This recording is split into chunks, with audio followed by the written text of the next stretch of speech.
As part, I was sitting in my truck in the parking lot of Meridian Biosolutions at 2014 on a Wednesday afternoon, sipping cold gas station coffee, watching through the windshield as the entire FDA audit team walked back into the building for the third time in 2 hours. And I knew exactly what was happening in that conference room on the fourth floor. Because I'd spent 19 years making sure that room would work perfectly, and I'd spent the last 6 weeks making sure it wouldn't work at all without me. Let me back up. My name doesn't matter much in this story. What matters is what I built. I hired on at Meridian Biosolutions in Raleigh, North Carolina 22 years ago, fresh out of a 10-year run as a process chemist for the Army at Aberdeen Proving Ground. I wasn't some fresh grad with a shiny degree and a LinkedIn profile. I came in knowing exactly what contamination looks like at scale, what a GMP deviation costs when the FDA is watching, and what happens when someone cuts corners on a batch record because they're chasing a quarterly number. Meridian made specialty pharmaceutical compounds, not the sexy blockbuster stuff you see advertised during the evening news. We made the quiet ones. Precision APIs for oncology formulations, sterile injectables for hospital systems, compounds that kept immunocompromised patients alive. The work was slow, meticulous, and largely invisible to anyone who didn't understand what we were actually doing, which, as it turned out, would become the entire problem. I came up through the quality side, spent my first 4 years on the floor, then moved into process validation, then into what eventually became my role, Director of Formulation Integrity, which is a complicated title for a simple job. I was the person who made sure the recipes worked, not just on paper, in the real world with real equipment, under real regulatory scrutiny. I built the master formulation library from scratch.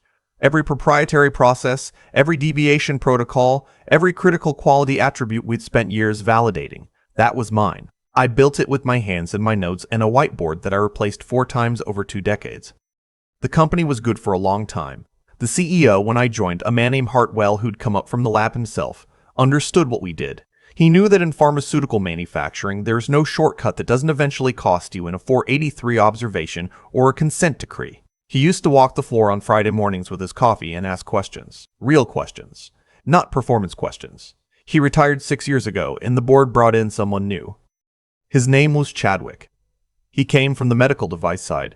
He had an MBA from Wharton, a PowerPoint style that made everything look like a BCG deck, and he'd never once worked in a facility that had to submit a chemistry, manufacturing, and control section to the FDA. Within 18 months of his arrival, the quarterly reviews started looking different. Faster timelines, leaner headcount, streamlined documentation. That last phrase, I heard it used to justify things that should never have been justified. But I did my job. I pushed back through proper channels. I filed internal QA objections. I documented everything, and for a while, it worked, until it didn't. Chadwick had a son-in-law. His name was Bryce. Bryce was 28 years old. He had a degree in communications, a strong Instagram presence where he documented his fitness journey, and, as of 8 months before the day I'm telling you about, a new title at Meridian Biosolutions, Vice President of Innovation and Digital Transformation. I'm not making that up. That was his actual title. It was on his badge. I saw it every morning.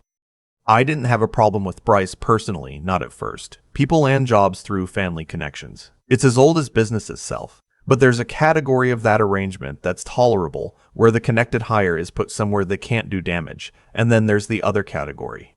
Chadwick put Bryce in the other category. The first thing Bryce did was commission a digital workflow audit of our formulation processes. He brought in a consultant from a tech firm in Austin who had worked primarily on restaurant point-of-sale systems. Together, they spent 3 weeks walking our clean rooms in borrowed PPE, taking notes on iPads, and producing a report that described our batch record system, which I had spent 7 years building to FDA 21 CFR Part 11 compliance, as legacy infrastructure with significant optimization opportunity. I read that report on a Sunday night. I had to stop halfway through and go for a walk. The second thing Bryce did was come to my office. He sat down across from my desk, didn't knock, just walked in, and told me that Chadwick wanted to modernize the IP layer of our formulation library. He used those exact words. The IP layer, like it was a software stack. He explained that they were working with a third-party platform company to digitize and migrate our proprietary process documentation into a cloud-based system.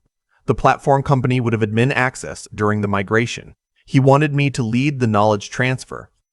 I asked him if the legal team had reviewed the data sharing agreement with the platform company. He said that was being handled. I asked if regulatory affairs had signed off on the system validation for the new platform. He said the platform was intuitive and that formal validation might not be necessary for the initial phase. I asked who the platform company was. He named a firm I'd never heard of.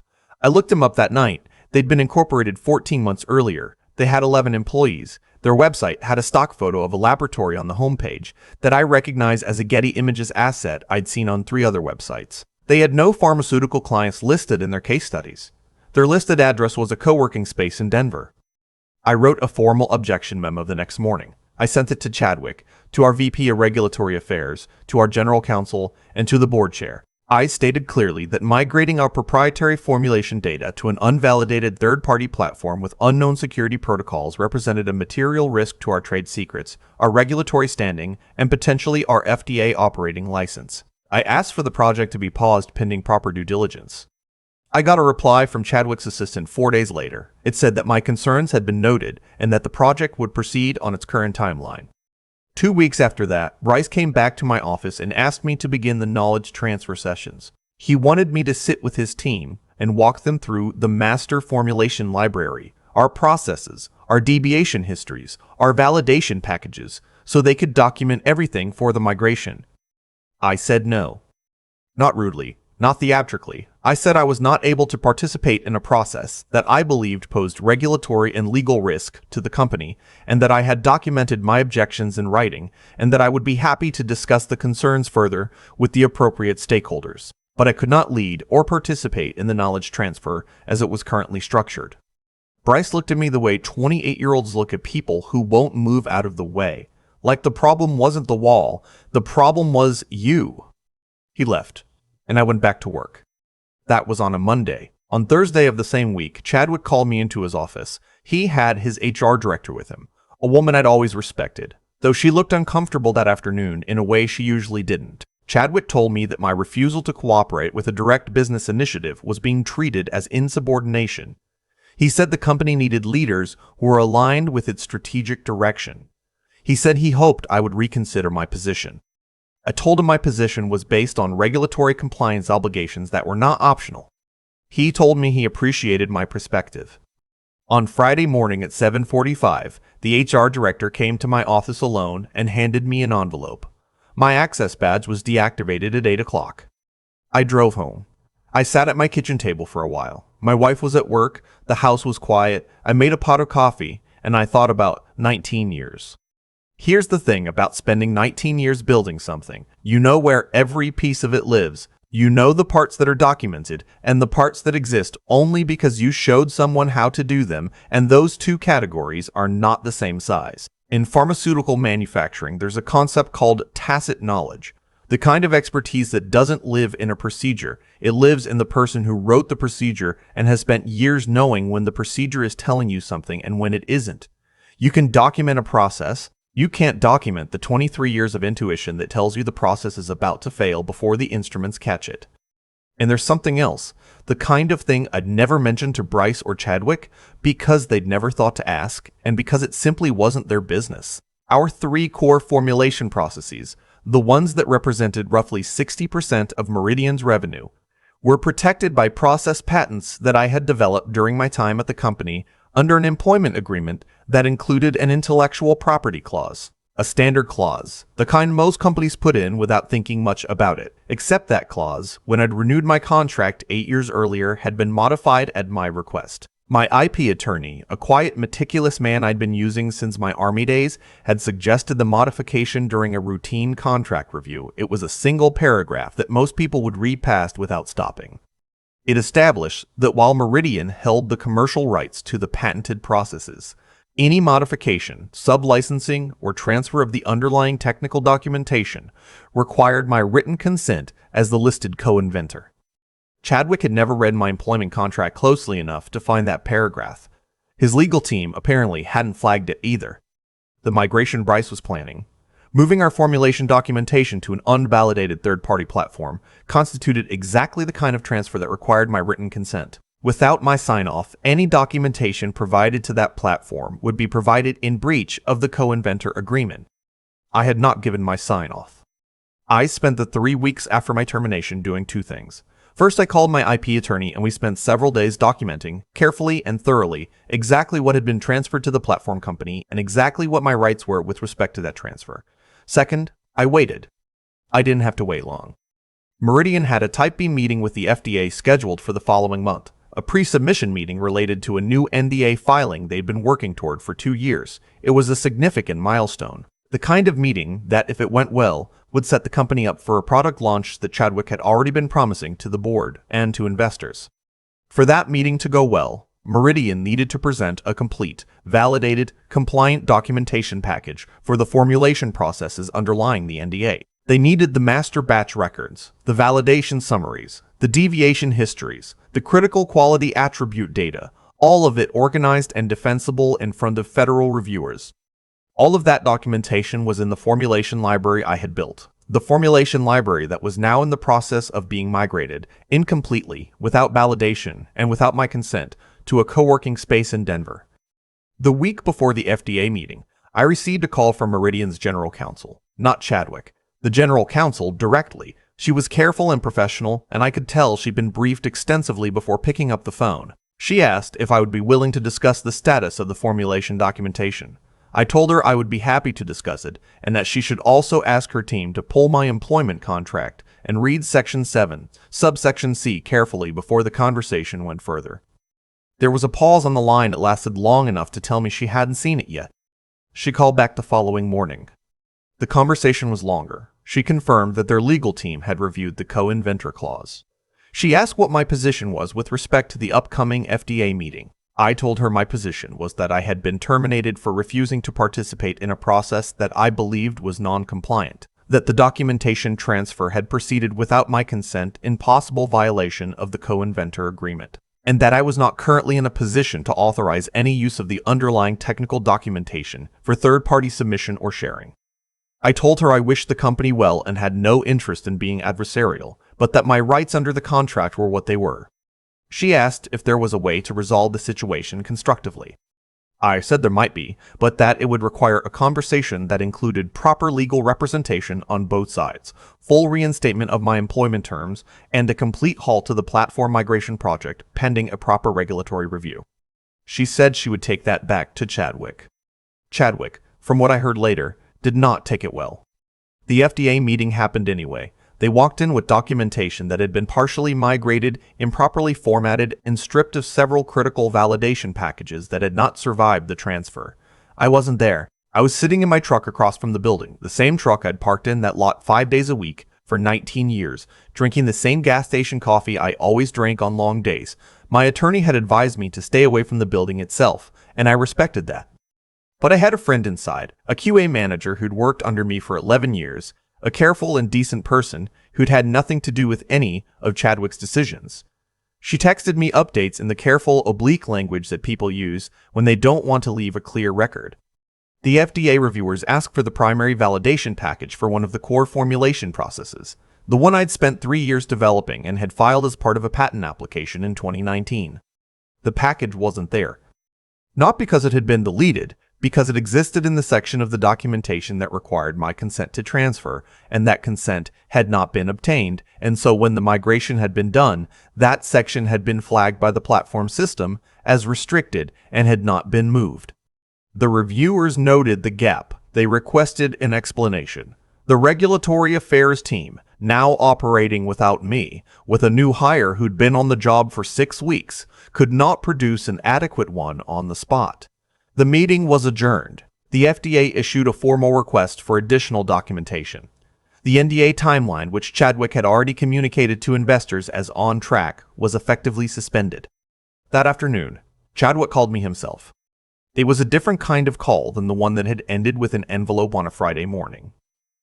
He was calm in the way that people are calm when they've spent the last 4 hours being told by lawyers that they're in a complicated position. He said he believed there had been some miscommunication and that the company valued my contributions. He said he hoped we could find a path forward. I told him I appreciated the call. I told him I had a meeting with my attorney the following Tuesday and that any formal proposal should go through her. I told him to have a good evening. The negotiation took 11 weeks. My attorney was worth every dollar I paid her. The final agreement included a full settlement for the wrongful termination, a buyout of my consulting rights for a number above what I'd made in salary my final 3 years, and a formal dissolution of the platform migration project. The documentation transfer was reversed, the platform company's access was terminated, and the whole thing was reviewed by outside regulatory counsel before Meridian could proceed with anything involving those 3 formulation processes. Bryce, as of the last I heard, had moved into a strategic advisory role at Chadwick's prior company. His Instagram still documents his fitness journey. The consultant from Austin went back to Austin. My wife asked me, the night the settlement was signed, how I felt. I thought about it for a minute. I thought about the Friday morning and the envelope and the drive home and the quiet kitchen in 19 years. I told her I felt like I'd done my job. She handed me a glass of wine, and she looked at me the way she's looked at me for 31 years, like I'm simultaneously the most stubborn and the most predictable person she's ever known, and she said, "You always do." That, as it turned out, was exactly the point. I've thought about that Friday morning more times than I can count. The envelope, the quiet drive home, the pot of coffee I made because I didn't know what else to do with my hands. What I keep coming back to isn't the anger. And there was anger, believe me. It's the clarity. Because the moment Bryce sat down across from my desk without knocking and started talking about the IP layer like it was a restaurant menu, I already knew how this ended. Not because I planned anything. Because I'd spent 19 years doing the work the right way, and the right way has a kind of weight to it that doesn't disappear just because someone hands you an envelope. That's the thing nobody tells you when you're young and starting out in a career. They tell you to work hard. They tell you to be loyal. What they don't always say clearly enough is this: the work you do with integrity accumulates. Every decision you make that costs you something in the short term, every time you file the objection memo, every time you say, "I can't sign off on that," every time you choose the slower, harder, correct path that builds into something real, it doesn't feel like power in the moment. It feels like inconvenience, but it's real. Chadwick had an MBA and a board relationship and a son-in-law with an Instagram following.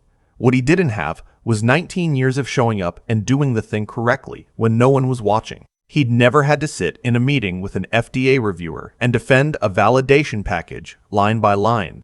He'd never stayed until 10 o'clock on a Tuesday night because a batch deviation needed a proper root cause analysis before the morning shift. He thought those things were interchangeable with ambition and connections. They're not. They never are. I'm not saying I handled everything perfectly. There were moments during those 11 weeks of negotiation where I was scared. Real scared. The kind where you lie awake at 2 in the morning wondering if you've overread your own position. If the attorney's optimism is just billable hours talking. If you should have found a way to be more flexible back when it still mattered. Doubt doesn't care how right you are. It shows up anyway.